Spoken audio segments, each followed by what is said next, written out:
But first tonight, in the middle of a devastating cost of living crisis, the biggest shake-up in decades of the RBA announced today, plus a warning from the RBA Governor that rates may still have to rise next month and there will be even more Australians out of work.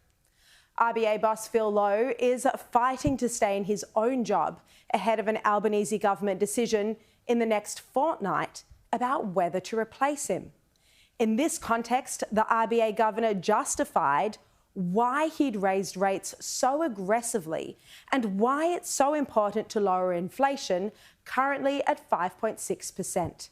He very clearly spoke about the factors still pushing inflation higher and what's helping it fall. On the one hand, there are ongoing pricing pressures from a number of factors, including the very high level of capacity utilisation in the economy, quite strong growth in unit labour costs, mainly because of weak productivity growth, a big pickup in rents, and higher prices of electricity. But on the other hand, there are factors working in the other direction, contributing to an easing of inflation. These include an easing of the COVID supply chain disruptions, a decline in commodity prices in global markets, and slow growth in aggregate demand, particularly in household consumption. Lowe said the board is very conscious that monetary policy operates with a lag, that it takes time for businesses and households to adjust their spending. The RBA paused rates this month and last to give time for the rate rises to flow through, following a dramatic tightening of monetary policy. Lowe said he's hoping there'll be a better balance of supply and demand in our economy, but he said if inflation isn't falling enough, rates will have to go up yet again. It's possible that some further tightening will be required to return inflation to target within a reasonable time frame. The slow growth in demand is expected to lead to some rise in unemployment. And that admission there from Phil Lowe today, that unemployment, the number of Australians out of work, will rise. Lowe directed many of his remarks today, in my view, just as much to Labor cabinet, who'll soon sit down to decide his future.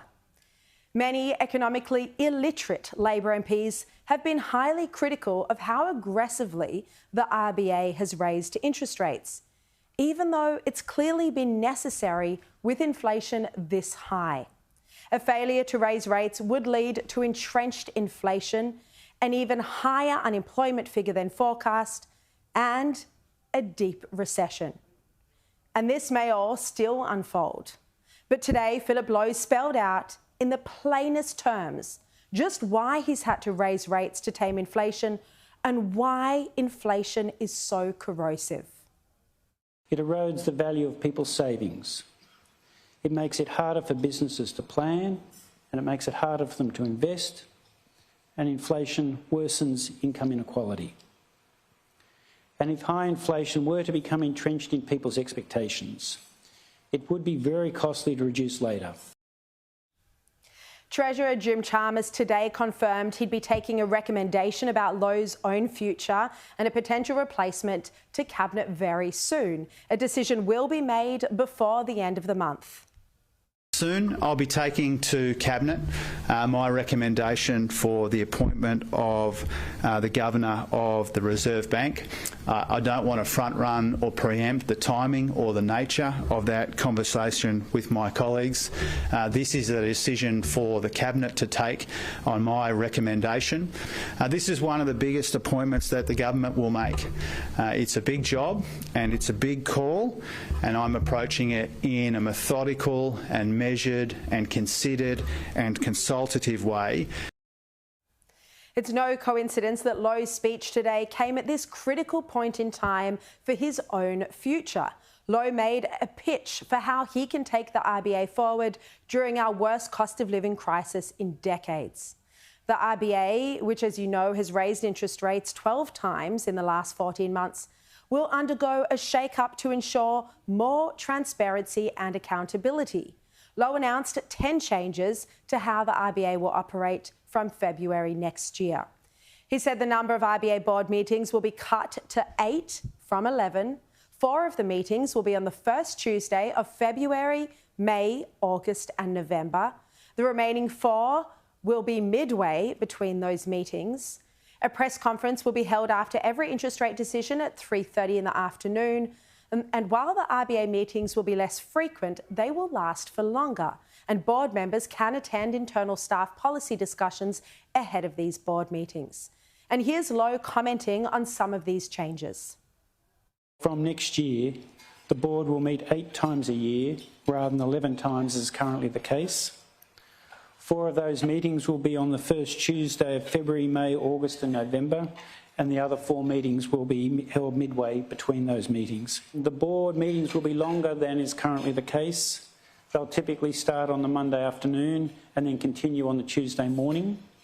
The outcome of the meeting will still be announced at 2:30 on the second day, typically a Tuesday, as it is now. Third, all board members will have the opportunity to attend an internal staff meeting. And it will be the board, not the governor, who's the signatory to interest rate rises, so that these rate rise decisions aren't made by just one man. The measures to make the RBA more accountable first flagged by Jim Chalmers on this program in February. The independent governor and his board, of course they should be accountable for the decisions that they take. They should be asked to explain them clearly so that people can make decisions based on that information. That is one of the things the panel's looking at. And this all after the RBA misled Australians, encouraging families to take out loans, promising that the cash rate wouldn't change until 2024. Instead, 12 rate rises and still counting. Now, amid accusations he's had too much power running the show, Phil Lowe said he wanted cultural change at the RBA to encourage more discussion and even more challenge from staff.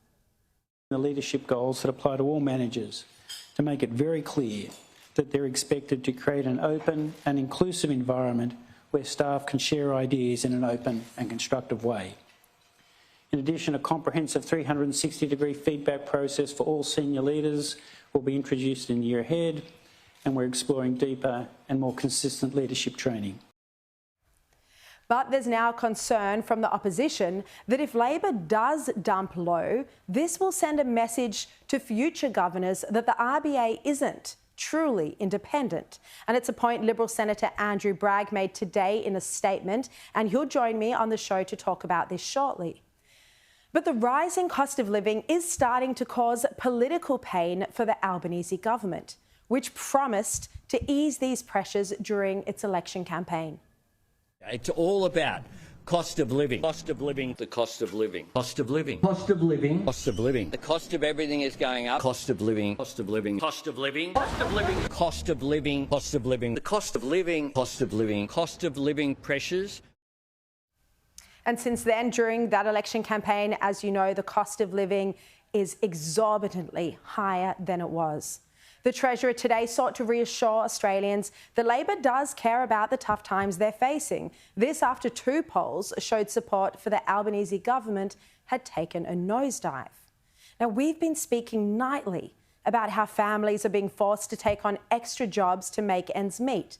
Multiple jobs, the new normal, just to put food on the table and keep a roof over your head. Middle-income Australians now turning to charities for help, as Sam Crosby from St Vincent's told us last week. Well, responding to this, Jim Chalmers says he'll release a new wellbeing framework where the impact of community wellbeing will be weighed up in all government decision-making. And he's described his government as being of hard heads and warm hearts. What we want to do with Australia's first ever national wellbeing framework is not replace the existing ways that we measure our economy, GDP, unemployment, wages, inflation and the like, but to add to them. And what we'll be able to do is to release our first national wellbeing framework at the same time as we maintain a priority focus on the cost of living pressures that people are confronting right now.